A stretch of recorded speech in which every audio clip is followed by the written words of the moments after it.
पुराने ज़माने में किसी गांव में एक बूढ़ा आदमी रहता था। उसकी शादी को 20 साल हो गए थे, पर वह औलाद की दौलत से मरहूम था। भगवान की कृपा से बूढ़े की औरत का पाँव भारी हो गया। नई नई चीज़ें खाने को उसका जी चाहता था। बूढ़ा भी अपनी बिसात के मुताबिक उसे खाने की चीज़ें ला कर देता था। एक रोज़ बूढ़े की बीवी को खट्टे मीठे बेर खाने की बहुत ख्वाहिश हुई। गर्मी के मौसम में बेर कहाँ मिलते हैं, फिर भी बूढ़ा बेरों की तलाश में जंगलों में भटकता रहा। एक दिन जंगलों में इधर उधर बेर तलाश करते हुए वो एक तालाब के किनारे पहुंचा तो बेर की झाड़ी नजर आई। बूढ़े को बहुत खुशी हुई। वो अपने दोनों हाथों से बेर इकट्ठा करने लगा। अभी झोली भर बेर ही तोड़े थे कि एक आदमखोर मगरमच्छ ने अपना बड़ा सा मुंह पानी से ऊपर निकाला और ज़ोर से सांस खींची। उसके सांस लेने से एक ज़ोरदार आंधी चली और बूढ़ा कमजोरी की वजह से अपने को संभाल ना पाया और तालाब में आ गिरा। बूढ़ा अपने को संभालते हुए किनारे तक पहुंचता ही चाहता था कि मगरमच्छ ने उसके पाँव ही पकड़ लिए। बूढ़ा उससे कहने लगा, भाई, खट्टे मीठे बेरों की तलाश में मेरे पाँव घिस गए और फिर जब बेर मिले तो मेरे रास्ते में तू रोड़ा बनता है। मगरमच्छ ने कहा, तेरी यह मक्कारी मुझ पर कोई असर नहीं करेगी। बहुत दिनों से इंसान का गोश्त खाने को नहीं मिला था। तेरी करारी हड्डियों को चबाने में मुझे बहुत मज़ा आएगा। आज मैं तुझे खाऊंगा। मगरमच्छ ने लार टपकाते हुए कहा, क्यों मुझे तू खाएगा? इसलिए क्योंकि तूने मुझसे बगैर इजाज़त लिए मेरे बैर लिए हैं। भाई, मैं ये बेर बहुत मजबूरी में ले रहा हूँ। मेरी बीवी की हालत कुछ ऐसी है, मैं और मेरी बीवी अब और ज़्यादा इंतज़ार नहीं कर सकते। बूढ़े की बात सुनकर मगरमच्छ समझ गया। ओ, अगर यह बात है तो मैं तुम्हें नहीं खाऊंगा। तू अपनी राह ले, लेकिन मेरी एक शर्त है। क्या शर्त है? बूढ़े ने पूछा।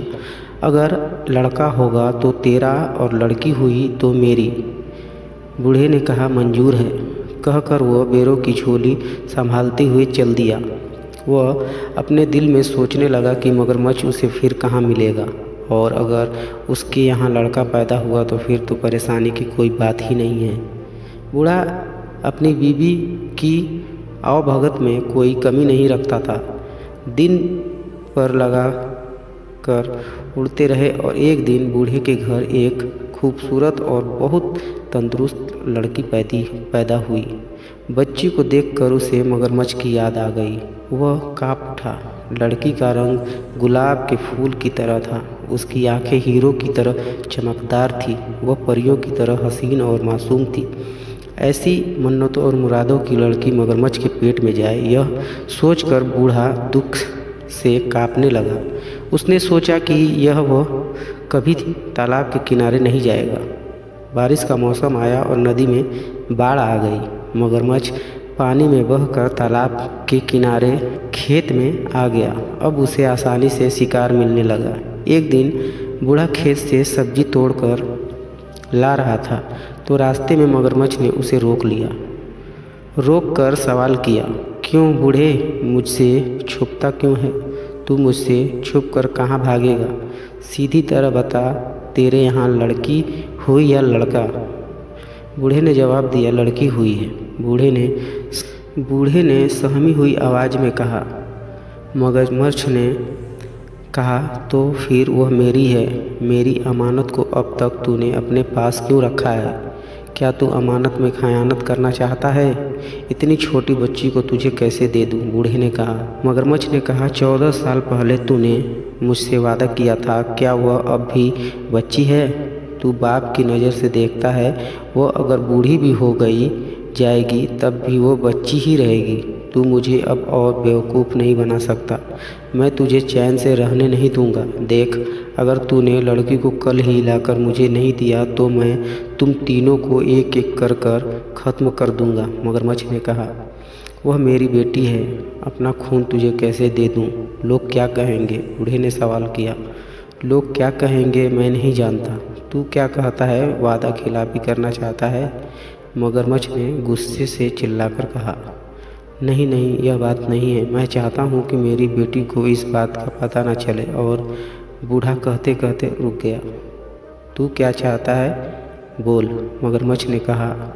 मेरी लड़की को कमल का फूल बहुत पसंद है। तू अपनी पीठ पर एक कमल का फूल रखकर तालाब के अंदर पानी के नीचे बैठे रहना। जब लड़की खुशी से इसे लेने जाएगी तो इसे तू ले जाना। मगरमच्छ को यह तरकीब पसंद आई। दूसरे दिन जब बूढ़े ने अपनी बीवी को बताया तो लड़की की माँ परेशान हो गई। वह अपने आप को कोस रही थी कि क्यों उसने बेर खाने की ख्वाहिश की थी। आज उसकी बेटी मौत के मुंह में जा रही थी। भगवान उसे मौत क्यों नहीं देता? उसका दिल रो रहा था। लेकिन वो लड़की से कह रही थी, बेटी कितने दिन हुए नानी के घर तू नहीं गई। वह तुझे याद कर रही थी। तू आज अपने बाप के साथ नानी के घर जाएगी। 2 दिन रहकर वापस आ जाना। ननिहाल जाने की बात सुनकर बेटी को खुशी हुई, लेकिन उसके लिए मामू का घर जन्नत से कम नहीं था। वहाँ की हर चीज़ें उसे पसंद थी। वहाँ का चाँद खूबसूरत था, वहाँ के फूल खूबसूरत और फल रसीले थे। नानी के घर जाने की खबर सुनकर वह खुशी से नए कपड़े पहनकर तैयार हो गई थी। बूढ़ा उसे लेकर जंगल की ओर नाले पार करता हुआ उस तालाब के किनारे पहुंचा और बेटी को तालाब के किनारे बैठाकर बोला, बेटी तू यहाँ बैठी रह, मैं अभी आया। बूढ़ा चला गया लेकिन वापस नहीं आया। उधर बेटी को एक बेहद खूबसूरत कमल का फूल नजर आया। वह सोचने लगी कि इतना खूबसूरत कमल तालाब के बिल्कुल किनारे खिला है, लेकिन उसे अभी तक किसी ने हाथ नहीं लगाया। हो सकता है किसी की नज़र उस पर न पड़ी हो। बूढ़े की बेटी धीरे से पानी के अंदर गई। कमल के फूल की तरफ हाथ बढ़ाते ही कमल थोड़ा आगे खिसक गया। लड़की डर कर अपने बाप को पुकारने लगी, घुटने पानी हुआ है बाबा। कमल खिसकता जाता है। वह फिर आगे बढ़ने लगी। कमल फिर से खिसक गया। लड़की चीख कर अपने बाप को पुकारने लगी, छाती पानी हुआ है बाबा। कमल खिसकता जाता है। बाप वहाँ होता तो जवाब देता। उसे डर लग रहा था। वह सोच रही थी कि वापस चली आए। उसी वक्त बड़ी बड़ी लाल आंखों वाला मगरमच्छ मुंह खोले पानी की तरफ सतह पर दिखाई दिया। बूढ़े की बेटी मगरमच्छ को सामने देखकर घबरा गई और चीखने लगी, लेकिन उसकी चीख जंगल में गूंज कर रह गई। पर उसका बाप वापस नहीं आया। मगरमच्छ उसको अपने बड़े बड़े पंजों में पकड़कर तालाब के दूसरे किनारे एक गुफे के अंदर ले गया और वहाँ लड़की को छोड़कर वापस आ गया। लड़की की मासूमियत और खूबसूरती को देखकर उसे खाने का इरादा इस वक्त उसने छोड़ दिया था। राहगीर जो तालाब में नहाने या पानी पीने आते थे, उन्हें वो पेट भरकर खाता और उस आदमी के आसपास खाने का जो सामान होता उसे लाकर इस लड़की को देता। लड़की इस गुफा में पड़ी रहती, पर मगरमच्छ के डर से वो कुछ बोलती नहीं थी। इस तरह दिन गुजरते गए। चारों तरफ इस तालाब का मगरमच्छ आदमखोर के नाम से मशहूर हो गया था। डर के मारे कोई राहगीर इस तालाब की तरफ नहीं आता था। मगरमच्छ भूख से बेकार होने लगा। उसने तालाब की बड़ी बड़ी मछलियों को खाकर खत्म कर दिया था। अब वह भूख के मारे मरने लगा। जंगल की गाय बकरी भेड़ भी वह भूख की शिद्दत में खा गया। अब उसके डर से वहाँ कोई जानवर भी पानी पीने नहीं आता था। जब उसे जोर की भूख सताने लगी तो वो बूढ़े की बेटी के करीब आकर उसे अपनी लाल और ललचाई आंखों से घूरने लगा। बूढ़े की बेटी समझ गई कि अब उसकी बारी थी, लेकिन मगरमच्छ ने उसे उस दिन नहीं खाया। सोचने लगा कि जब उसके दांतों में धार नहीं थी, उसे लोहार से तेज कराने के बाद उस लड़की को खाएगा। यह सोचकर वह लोहार के पास चला गया। इधर बूढ़े की बेटी अपनी जान बचाने की तरकीबें सोचने लगी। गुफा में जितने सोने चांदी के जेवरात मगरमच्छ ने लाकर रखे थे, उसने सबको इकट्ठा किया और एक टोकरी में रखकर सूखे पत्ते और छोटी छोटी लकड़ियों से उन्हें ढक लिया और अपने जिस्म पर कीचड़ लेप कर अपनी खूबसूरत एक अंधी बुढ़िया जैसी बना ली और टोकरी कमर पर लाद कर लाठी देखते देखते जाने लगी। जैसे ही गुफा से बाहर निकली, उसी वक्त मगरमच्छ आ गया और दहाड़ कर पूछने लगा, तू कौन है? बूढ़े की बेटी डर से कांपने लगी, लेकिन बाद में खुद को संभालते हुए कहने लगी, मैं अंधी बूढ़ी हूँ, हड्डियों की लड़ी हूँ। मेरे बदन में क्या है जो तू खाएगा? तू अपनी गुफा को जा, वहाँ तेरे लिए एक तंदुरुस्त लड़की मौजूद है। उसकी हड्डियाँ चबाने में तुझे मज़ा आएगा। मगरमच्छ उसे पहचान न सका। उसके मुंह में इंसानी गोश्त के मज़े को छोड़कर सोचकर पानी आ गया और वह तेजी से गुफा के अंदर चला गया।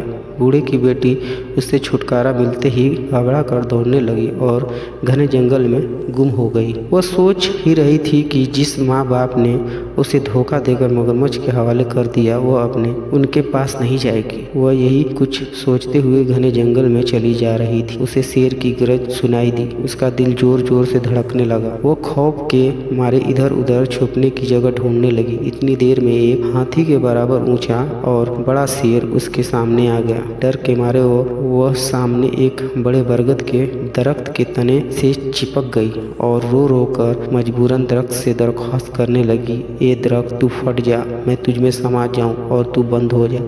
यह सुनते ही दरख्त सचमुच फट गया और वह उसके अंदर चली गई और दरख्त बंद हो गया। एक दिन एक राजकुमार शिकार करने के लिए उसी जंगल में आया। वह दातून के लिए एक शाख काटने की उसके कानों में ये आवाज़ आई, राजकुमार धीरे काट, नहीं मेरी आँख फूट न जाए, मेरी नाक कट न जाए, मेरा हाथ टूट न जाए। यह सुरीली आवाज़ सुनकर राजकुमार को हैरत हुई और वो दातून लिए बगैर राजमहल वापस चला आया। वह रात भर उसी जादुई दरख्त के बारे में सोचता रहा। राजमहल में राजकुमार की शादी की तैयारियां हो रही थी। ज्योतिष और पुरोहित राजकुमार को समझा रहे थे, लेकिन राजकुमार की बस एक ही जिद थी कि वो उसी दरख्त से शादी करेगा। अगर उसकी शादी उस दरख्त से नहीं हुई तो वो अपनी जान दे देगा।